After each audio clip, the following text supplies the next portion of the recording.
Салют, проклятые! Наверняка среди вас есть те, кто хоть раз искал фильмы с актерами, которые ассоциируются лишь с одним образом. Будь то Тобин Белл вне образа Джона Крамера, Роуэн Аткинсон вне образа мистера Бина или Саша Грей вне порно. Но сегодня речь пойдет, как вы уже догадались, о Роберте Инглунде, который стал популярным благодаря образу Фредди Крюгера. На фильм «Кантемир» я наткнулся буквально после его выхода, и мне реально стало интересно, педалируется ли там злодейский бэкграунд актера, ибо до этого главных ролей в качестве протагониста за ним замечено не было, по крайней мере мной. Постер, конечно, настораживал, но почти все фильмы, где главную роль исполняет Крюгер в отставке, грешат этим. Ну что ж, пора бы уже окунуться в мир Канта. Кантемир. То есть, погнали.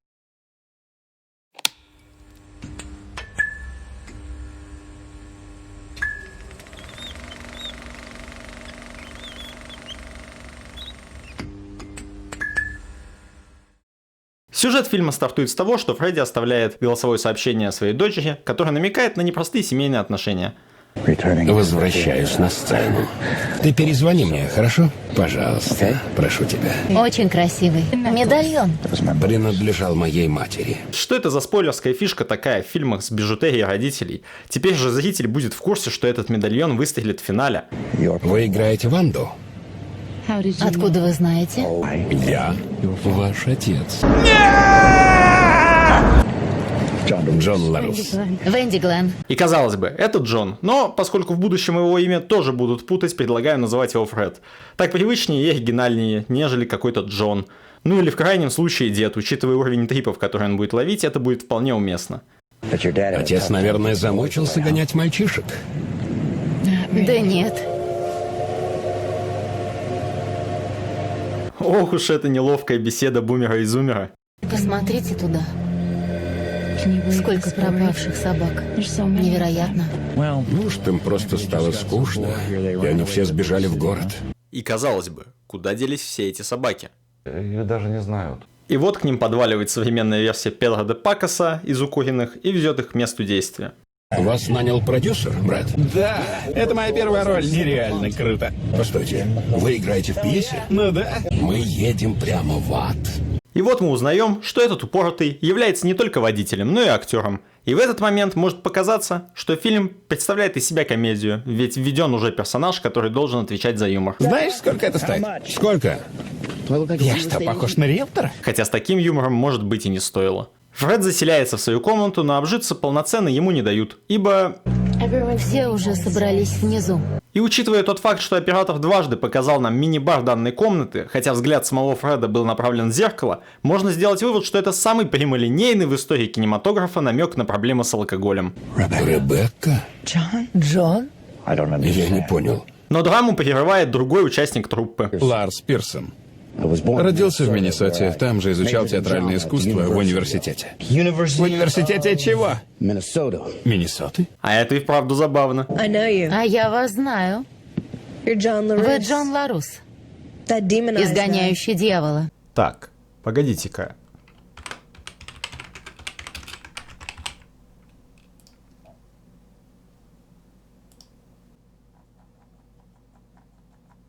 Кто? Вы Джон Ларус, Откуда? изгоняющий дьявола. Нет, я понимаю, что это косяк локализаторов, поэтому данный упрек только в их сторону. Хотя фильм «Экзорцист» тоже можно было бы перевести как «Экзорцист». Тогда бы подобной проблемы не возникло. В общем, кто-то из переводчиков виноват, а кто именно, решайте сами. Я еще помню, читал, как ты как-то нажрался в отеле и едва не вышвырнул консьержа из окна. Сейчас все иначе. Брось. Нам нельзя работать вместе. Я уезжаю. Я не пью уже 3 месяца. Тебе дать за это приз? В итоге Фред уговаривает ее остаться при одном условии. Ладно, что сделано, то сделано. Я не буду поминать прошлое, только не давай повода. И уже на кухне молодуха, чье имя не так важно, домогается до деда. Не поможешь мне с ролью? Я сумею отблагодарить. И вот за окном день, а едят они уже вечером при свечах. И тут появляется автор постановки. И типичное клише с изъятием средств связи. Я ограничу ваше общение с внешним миром. Но Фред решает отойти позвонить куда-то за угол. Видимо, специально так, чтобы все остальные кринжанули от типичных бумерских проблем деда. Я хочу снова быть твоим отцом. Теперь все по-другому. Может, она передумает. И вот происходит знакомство с пьесой. Кантемир. Это деревня под Бухарестом. Где это? В Румынии. Кантемир. Это деревня под Бухарестом. Где это? В Румынии. О, если вы не знали, то данная проблема имеет кодовое название «Що це за місто?». Суть проста. Создатели не видят разницу между Румынией и Молдавией. А как насчет импровизации? Я осеку в этом. У меня в колледже был сосед Петик. Я у него срисовал кое-что. Чего, блядь? А теперь перейдем к знакомству с персонажами. Питер Кираковский. Тело. Наташа Кираковский. Преданная жена Питера. Твоя мечта счастливой семейной жизни разбились в первую брачную ночь, когда твой супруг избил тебя хлыстом. Мария Добра. Ты шлюха. Судя по лицам тех, кто прикасается к книге, сцены, которые мы видим, это не монтажный ход, а реальный трип героев. Фред тоже это замечает и дотрагивается до книги, после чего трипует уже сам. Венди нет.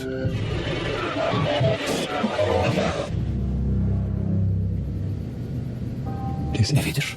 Предупреждаю, не трогай ее. Джон. Заткнись. Простите, не знаю, что это со мной. Это был не я. Как раз ты, Джон. На следующий день Фредди решает переговорить с Николасом на фоне лая одной из пропавших собак. Мне нужен хороший злодей. Этого не было в описании роли. А ты бы взялся, если бы знал, что придется играть исчадие ада? Бьюсь об заклад, что ты устал от своего амплуа. О, рекурсия, и в то же время неплохая и, надеюсь, осознанная отсылка к фильмографии Ингланда. Во время репетиции дед решает ворваться со своим морализаторством и все испортить. Ты едешь кататься на мотоцикле с тем, кого едва знаешь? Подумай сначала. Неужели ты будешь его слушать? Он же старый пропойца. Это из пьесы. Ты что, подумал, это я на самом деле, да? Уже, вероятно, на следующий день Фредди замечает растущий шрам на своем лице, но полюбоваться своим новым украшением ему мешает... Да как ее звать-то? Шлюха, короче. И тут Ларс, он же цепной пес, решает услужить господину Кираковский.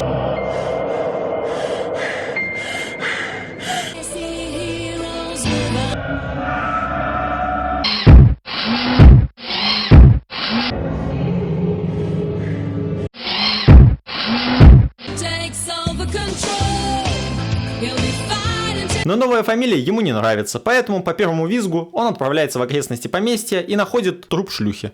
Это он ее убил. Постой, ты же сказал, что это был пес. Да. Та собака, которую ты просил меня прикончить. От тебя пахнет. Ты пил? Фреду не верит из-за его алкогольного бэкграунда, но он убеждает всех сходить на место трупа вместе. Она лежала здесь. Где ты ее спрятал? Но если ее и убил Ларс, то почему дед сразу не созвал всех днем? Или это просто ляп для более атмосферной ночной картинки? Ты ему помогал. Светишь, лампу бери.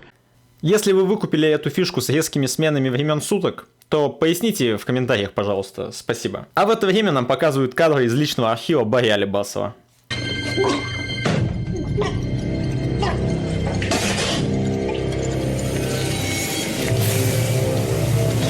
Николас же наконец-то приносит первый акт Фреду, но тот требует пьесу целиком. Не стоит. Что это? Мое проклятие. Убей меня. Что? Интересный день. Чувствуете нотки кринжа? Можно было бы все свалить на действие проклятой книги, но сама постановка этой сцены нас будто бы отсылает к игре великого Томми Вайсо. И тут же Николас топает на трапезу по дороге, перекусив безобидным паучком. Но зачем, если тебя ждет целая собака? А вообще, давайте проясним пару моментов. Тут у Николаса клыки. Действие пьесы разворачивается в Румынии, сами герои находятся в Пенсильвании, собаку он хавает при полной луне. Чуете запах заигрывания? А теперь можете поставить на стоп и предложить свой вариант развития вампирской арки после просмотренной половины фильма. Погоди, в каком штате? Пенсильвания? В Пенсильвании, в Огайо, в Мичигане побеждает Трамп, причем побеждает весьма уверенно. Демократы, они на деревьях! Без фальсификации побеждает Трамп, с фальсификациями может и Байден. Демократы в конвертах! Issued an order allowing immediate access for our team to observe the voting process. So our team of 15 people will be headed in right now.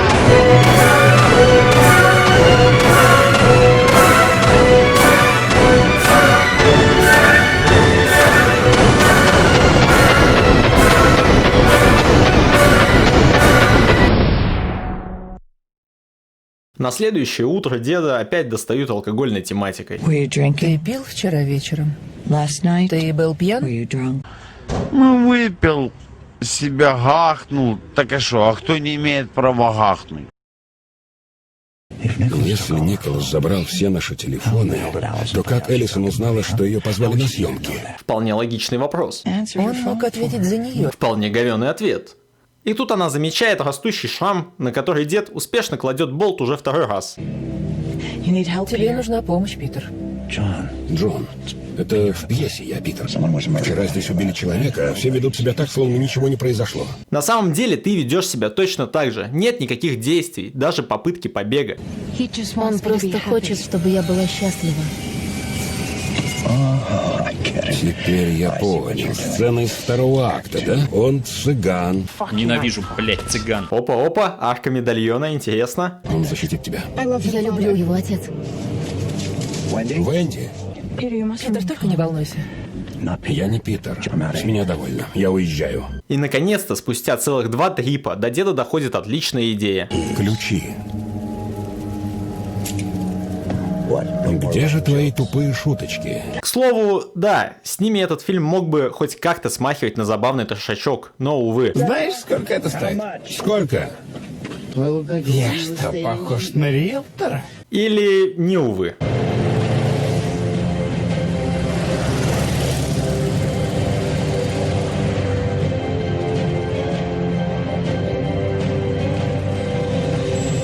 А нет, наш дед на такое не способен. Даже не способен попытаться забраться на фургон и перепрыгнуть эту условность в виде забора. Поэтому возвращается обратно. Смотри, электричества нет. А этой лампы вообще здесь не было. На воротах теперь написано «Кантемир». Когда мы приехали, я этого не видел. Вообще эти театральные игрища вышли далеко за пределы театра. Все бы ничего, но если электричество было, то почему вы кушали при свечах? Ведь вы даже не репетировали, а просто болтали о своем. О да, развитие шрама, на которое настало время обратить внимание. Ребекка описывает Кираковский. Жесткий взгляд, острый ум, резкие черты лица и рваный шрам через всю щеку. Нам надо найти Николаса. Мне кажется, или под «нам» обычно подразумевается не один человек. Сейчас сцена твоей погони за мной. Я пришел не репетировать. Я хочу видеть сценарий. Тогда забери его. Но дед не лыком шит и немедля стартует за Николасом. Он кричит: «Держись подальше от моей дочери, или я тебя убью». Ты можешь попытаться убить меня, отвечает Николас, но тебе не убить нашу любовь. Питер в ярости пришпоривает коня. Оступившись на влажной от росы траве, его конь падает. Наташа слышит его крик: «Джон! Джон!»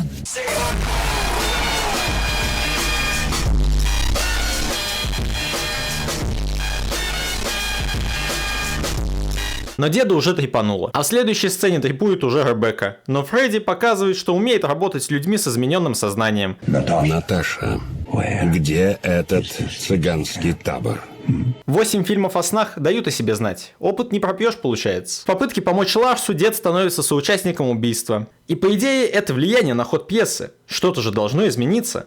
С другой стороны, это не влияет на результат этого акта, поэтому претензия снимается. Осознавая мистическую составляющую, дед всеми силами пытается найти действительно рациональный выход из положения. Мы каким-то образом попали в эту чертову пьесу, и надо узнать конец. Я не убью тебя.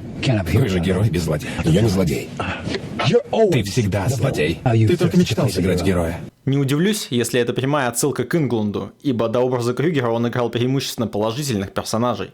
Но тут уже началась разборка средневековая, которая привела их в кухню Николаса, судя по собачьим останкам. Объясни мне. Она мне не дает. Это книга. А в чем, по-твоему, тут дело? Ванда, дай сюда книгу. Венди нет. И нам рассказывает историю о любви Николаса к Ванде, которую Кираковский заколол, из-за чего Николас сильно страдал, написал пьесу по мотивам своей жизни, отправился с ней к волшебнику, чтобы проживать эту пьесу вечно. На что тот лишь каркнул ему в рожу, тем самым прокляв. В итоге он теперь должен проживать эту пьесу снова и снова. И самое забавное, что за 200 лет, пока Николас ставил эту пьесу, пропавших актеров никто не искал. Видимо, Николас хорошо заметает следы. Так сказать, на этом собаку съел. Но почему книга не давала ему этого сказать минуты раньше, а сейчас он спокойно все выдал? Но давайте не будем торопиться, осталось всего 20 минут фильма. Ты должен разрушить цикл. Можешь ты, наконец, стать героем? Не может, поэтому убегает вместе с Венди. Ты плохо слушал. Не я здесь злодей. Вот. Я покажу тебе. Боюсь, вы все умрете от его руки. Запри их. При заколачивании двери деда снова калечат, и он решает использовать мини-бар для дезинфекции как внешней, так и внутренней. Подвыпивший Крюгер отказывается сидеть и приваливает по карнизу к Ребекке. Почему я должна тебе верить, Джон? Потому что здесь все сумасшедшие, я это вижу. Не знаю, как вы, но я бы не был в себе настолько уверен, зная, что есть вероятность быть одурманенным проклятием. Но наш дед не боится, что может убить свою бывшую. И вообще, странен тот факт, что Джон больше всех касался книги, но трепует меньше всех. В это же время к воротам подваливают копы. Я подвернула ногу. Сейчас некогда. Действительно, ты что, мразь? Не могла подвернуть ее позже? Ты не можешь его убить. Могу. Еще как могу. Джон. Джон! Отойди, Наташа. Джон, я...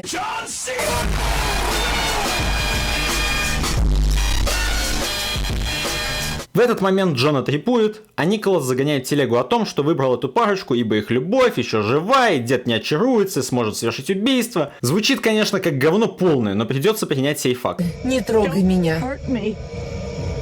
Ради Сары.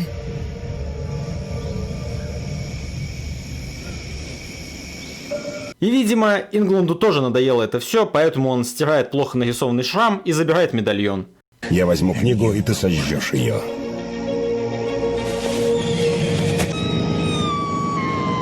Так, тащи болгарку, она в багажнике. А ведь и вправду, болгарка в багажнике у патрульных звучит как очередное говно. Борись сейчас. Посмотри на Венди. Посмотри на нее. Ты хочешь, чтобы она умерла, как Ванда? А тут смелости хватило. Она убьет тебя, Джон. Тот, кто ей обладает, запустит новый цикл. В книге твоя пьеса, о твоей жизни, владел ею только ты. Если и должен поменяться один из главных героев, то и пьеса должна поменяться. Если так, то откуда ты это знаешь? Неужто дед перед смачным харчком в твою актерскую игру тебе это не поведал? А вот и ответ, почему в прошлый раз Николас раздуплился и смог рассказать свою историю о книге. Дело в том, что владелец книги, вероятно, тот, кто последний ее держал двумя руками. Блюстители порядка тут как тут. И в попытке отобрать книгу Джон кидается в сторону Венди, но ловит пулю копа. Ты что натворил? В смысле что? Это же вроде как стандартная инструкция для американских копов. С вами все хорошо? Он убил их. Убил их всех. И все время кричал при этом. Я герой.